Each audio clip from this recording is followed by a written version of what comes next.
Hi, Jeff. Thanks so much for doing this. Really appreciate it. So, obviously, the focus has been restocking the cupboard. David Poyle said that a lot as well. So, how excited is the staff to have two second and two third round picks this year, especially with how deep this draft could be and having that many picks really early on?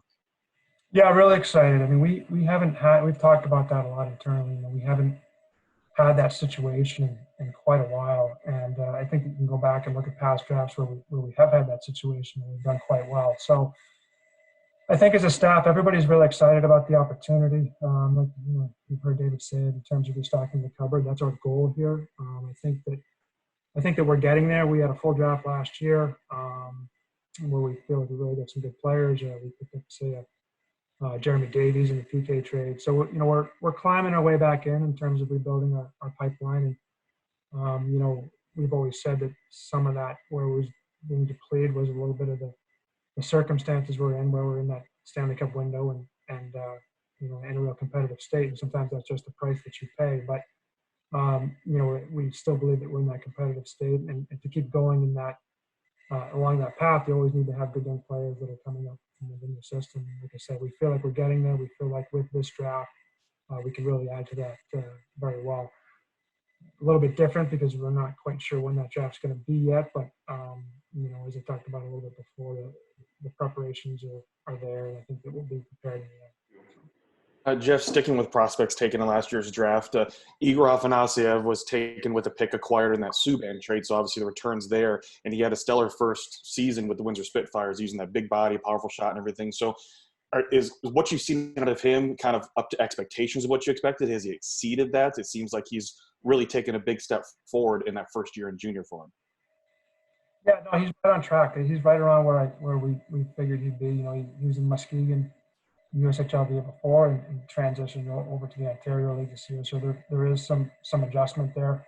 He had a really good year. He's a big, strong guy. He skates well. He's got a good shot.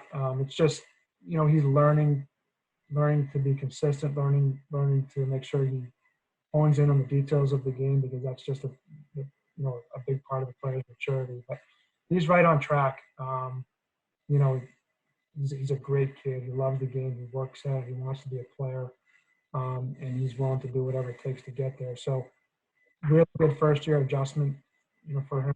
And then I think that next year he could be along the lines of Thomas Senior when you really see him blow up. Now he's got a year under his belt in the Ontario League where he was very good, and next year I really believe he can be a dominant player at that level. Pop up. Switching over to goaltending prospects, seems like it's almost tradition to take a goaltender in the draft, and obviously this re-signing of Connor Ingram is huge, AHL All-Star there, but then taking Ethan Hayter, Milan Kluchek, and Thomas Fomachka, who's had a pretty successful career so far at Connecticut. Or how are you feeling in terms of comfort level with the goaltending prospects in the system, knowing that obviously Pekka is getting a little bit closer to the end of his career, Justus Saros getting up there, and obviously Connor Ingram, but making sure that pipeline is still stocked? Yeah, it's something that we always talk about. We identify guys every year and want to make sure that we're always um, having prospects coming along at the goaltending position. Those guys, they're all going at their own pace. Hader's still a young guy, moving on to Clarkson next season. Bomaka has had good progress at Connecticut. We're hoping that he takes another step next year and is ready to turn pro soon. And Ingram's been, he had a really good year for us, and that's turned out to be a really good move for us in trading for him. Almost a year ago, where we bring him in and get him from Tampa, and I think the change of scenery for him was really kind of just what he needed.